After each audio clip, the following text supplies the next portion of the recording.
ছাত্র জনতার গণঅভ্যুত্থানে শেখ হাসিনা সরকারের পতনের এক মাস পরও আওয়ামী লীগের অনেক নেতাকর্মী, সাবেক মন্ত্রী ও সংসদ সদস্য অবৈধভাবে দেশ ত্যাগের চেষ্টা করছেন। ইতিমধ্যে অনেকে দেশ ছেড়ে পালিয়ে গেছেন। পালাতে গিয়ে সীমান্তে ধরা পড়েছেন কেউ কেউ। সীমান্ত পার হতে গিয়ে মৃত্যুর ঘটনাও ঘটেছে।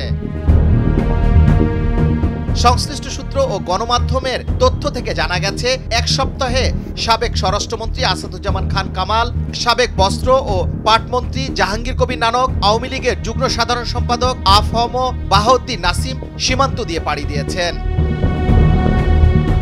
5 আগস্টের পর দেশ ত্যাগ করেছেন সাবেক পররাষ্ট্রমন্ত্রী হাসান মাহমুদ, সাবেক স্থানীয় সরকার মন্ত্রী মোহাম্মদ তাজুল ইসলাম, সাবেক শিক্ষামন্ত্রী মহিবুল হাসান চৌধুরী, সাবেক তথ্য প্রতিমন্ত্রী মোহাম্মদ আলী আরাফাত, সাবেক সংসদ সদস্য আলাউদ্দিন আহমেদ ও আলোচিত আওয়ামী লীগ নেতা নারায়ণগঞ্জের সংসদ সদস্য শামীম ওসমান সহ অনেকে।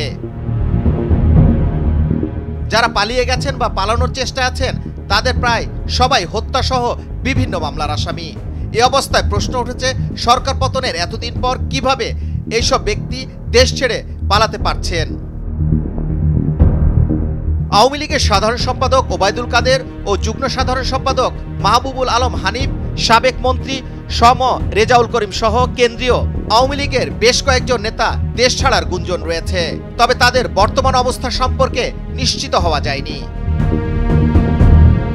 আওয়ামী লীগের নেতাদের অনেকেরই ধারণা, শেখ হাসিনা সরকার পতনের পর ওবায়দুল কাদের সীমান্ত এলাকায় আশ্রয় নেয়, পরে সীমান্ত অতিক্রম করে ভারত চলে যান।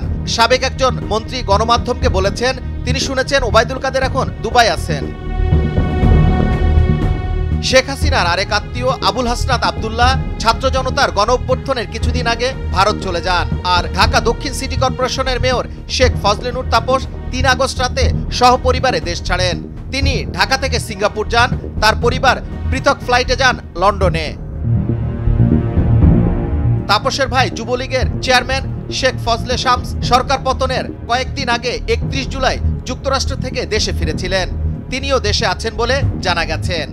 সাবেক অর্থমন্ত্রী আহম মোস্তফা কামালও আন্দোলনের সময় সপরিবারে সিঙ্গাপুরে চলে যান। অবৈধ পথে দেশ ছাড়া ইমিগ্রেশন বিভাগের নথিতে 15 কেন্দ্রীয় নেতা, সাবেক মন্ত্রী ও সংসদ সদস্যদের নাম দেশ ত্যাগের তথ্যই নেই। এর বাইরে আওয়ামী লীগ, যুবলীগ, ছাত্রলীগ এবং অন্যান্য সংগঠনের সাবেক ও বর্তমান নেতাদের মধ্যে অন্তত 27 জন দেশ ছাড়ার খবর জানা গেছে। তবে দেশ ছেড়ে পালানো ব্যক্তিদের প্রকৃত সংখ্যা কয়েকশো হবে বলে ধারণা করা হচ্ছে। যুবরাজ ফয়সাল, ভোরের কাগজ, ঢাকা।